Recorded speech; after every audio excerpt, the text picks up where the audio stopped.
Horror story YouTube channel में आपका स्वागत है। आज की कहानी है दरबारगढ़ के भयानक प्रेत ने ढाया परिवार का कहर। मुझे याद है कि उस दिन हम ट्रक में सामान भरकर दरबारगढ़ पहुंचे थे और हम सब रिक्शा में गए थे। जैसे ही हम घर के आंगन में पहुंचे तो मुझे अजीब सी बेचैनी होने लगी।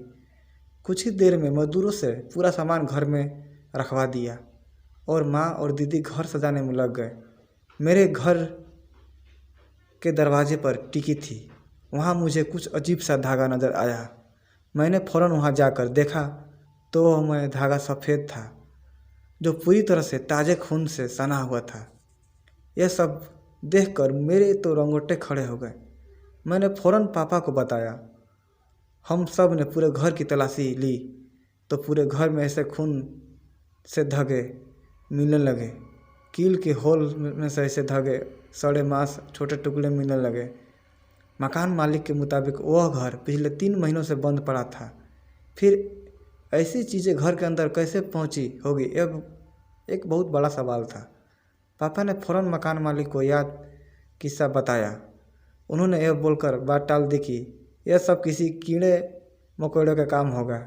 मेरा पूरा परिवार जन्नत था कि ऐसा काम कीड़े मकोड़ों का नहीं हो सकता और सामान्य इंसान भी ऐसी हरकत नहीं करते। पर फिर भी हम लोग को वहाँ रहने के लिए मजबूर थे, क्योंकि पापा 3 महीने का किराया एडवांस दे चुके थे और वह मकान भी बड़ी मुश्किल से किराए पर मिला था। पहली रात थी, उन भयानक शक्तियों ने अपना कहर बरपाना शुरू कर दिया। मेरी बहन बाथरूम में थी, तब अचानक बाथरूम के अंदर से धड़ाम से किसी के गिरने की आवाज़ आई और पापा और मम्मी ने दरवाज़ा तोड़कर देखा तो मेरी बहन बेहोश पड़ी हुई थी। उसने करीब 15 मिनट बाद होश में आया। तब उसने बाथरूम में कोई डरावनी आकृति है जिसने मुझे को दीवार पर धक्का दे दिया और मैं गिर पड़ी। यह बात सुनकर मेरे तो पसीने छूट गए। मेरे पापा और मम्मी सदमे में आ गए। अब हम समझ में नहीं आ रहा था कि अब मैं क्या करूं। मेरे पूरे परिवार वह पूरी रात जागते हुए बिताई। सुबह पापा थके हारे काम पर चले गए। माँ रसोईया में खाना पकाने लगी और मैं ब्रश कर रहा था। तभी मेरी नज़र घर की दीवार पर पड़ी। मैंने देखा कि सभी दीवारों में खून की धारें रस्सी से थी। मैं तो चीख निकल गई। मेरी माँ को रसोई में जाकर बताने का फैसला किया। जैसे ही मैं किचन में दौड़ा कर गया तो मेरे होश उड़ गए। गैस की नली निकली हुई थी, एलपीजी की बाटली में आग लगी हुई थी और मेरी माँ रसोई के फ्लोर पर ठीक वैसे ही बेहोश पड़ी थी जैसी मैं बहन बाथरूम में बस पड़ी थी। मैं तुरंत सिलेंडर की सप्लाई बंद की, आग बुझाई और माँ को पानी की छींटा मारकर जगाया। माँ ने कहा कि इस घर में कोई भयानक बूढ़ा प्रेत घूम रहा है और उसी ने किचन में आकर चिल्लाते हुए मेरे सिर पर किसी बड़े लकड़ी से वार किया था। मेरी बहन मेरी माँ दोनों उस प्रेत के वार का शिकार हो चुकी थे और मुझे अब यह डर सता रहा था कि कहीं वो प्रेत मेरे परिवार के किसी की जान न ले ले। मैं फ़ौरन पापा के घर लौटने को कहा।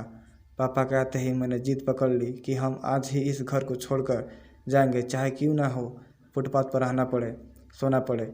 रात तक पापा ने बातचीत करने के बाद हमने फैसला लिया कि एक दूसरे के सुबह में हम 3 महीने तक किराया छोड़कर वहाँ से चल गए। शायद वो हमारी सबसे बड़ी गलतफहमी थी। हमें उसी रात वहाँ से निकल जाना चाहिए था। उस रात करीब 3 बजे मुझे किसी के कहराने और सोने की आवाज़ आने लगी। मैं चौंक गया था। उठकर देखा कि मेरे पापा रो रहे थे और उसकी सांसें फूल चुकी थी। मैंने माँ और दीदी को तुरंत उठाया। पापा कुछ बोल नहीं पा रहे थे, बस दीवार की ओर देखकर फटी आंखों से इशारा किए जा रहे थे। मैंने फ़ौरन परिस्थिति को ध्यान में रखते हुए फैसला ले लिया कि अब हम एक ही पल में वहाँ नहीं रुकेंगे। माँ को बोला कि अलमारी से गहने और पैसे लेकर दीदी के साथ लेकर अभी घर के बाहर निकल जाओ। माँ ने ठीक वैसा किया जैसा मैंने कहा। मैंने रात को अपने कुछ दोस्तों को घर बुलाया और पापा को अस्पताल पहुंचाया।